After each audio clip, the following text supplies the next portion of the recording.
ایک دن حضرت عیسیٰ علیہ السلام کی شیطان سے ملاقات ہوئی۔ شیطان 4 گدھوں پر سامان لاد کر اپنے ساتھ لیے کہیں لے جا رہا تھا۔ حضرت عیسیٰ علیہ السلام نے پوچھا کہ ان 4 گدھوں پر کیا لدا ہوا ہے؟ شیطان نے کہا کہ ان گدھوں پر تجارت کا سامان لدا ہوا ہے اور خریدنے والوں کو تلاش کر رہا ہوں۔ حضرت عیسیٰ علیہ السلام نے پوچھا کہ گدھے پر کیا سامان ہے؟ شیطان نے کہا کہ پہلے گدھے پر ظلم لدا ہوا ہے۔ حضرت عیسیٰ علیہ السلام نے پوچھا کہ اے شیطان، ظلم کو بھلا کون خریدے گا؟ شیطان نے کہا کہ ظلم کے خریدار بادشاہ ہیں، بادشاہ ہی ظلم کو خریدتے ہیں۔ حضرت عیسیٰ علیہ السلام نے دوسرے گدھے کے بارے میں پوچھا کہ اس پر کون سا سامان لدا ہوا ہے؟ شیطان نے کہا کہ اس دوسرے گدھے پر حسد لدا ہوا ہے۔ حضرت عیسیٰ ابن مریم علیہ السلام نے پوچھا کہ اے شیطان، اس حسد کو خریدنے والا کون ہے؟ شیطان نے کہا کہ حسد کو خریدنے والے علماء ہیں،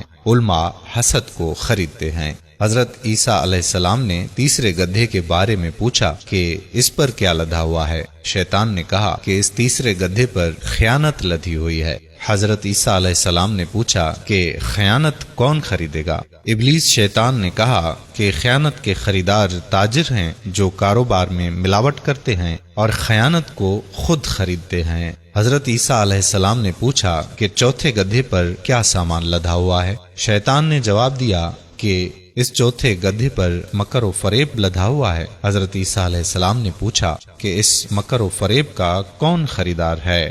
شیطان نے کہا کہ اس مکر و فریب کی خریدار عورتیں ہیں، عورتیں مکر و فریب خریدتی ہیں۔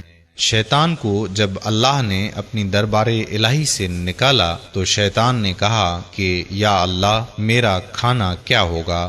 اللہ تعالیٰ نے فرمایا کہ تمہارا کھانا، پینا اور رہنا وہ ہے جہاں پر میرا نام نہ لیا گیا ہو، تمہارا گھر وہ ہے جہاں میرا ذکر نہ ہو۔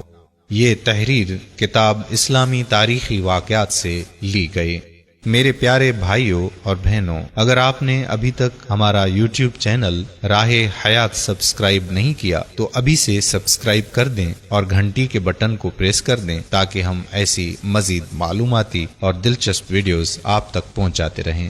اس ویڈیو کو شیئر کرنا مت بھولیے گا۔ جزاک اللہ خیرہ۔ السلام علیکم ورحمۃ اللہ وبرکاتہ۔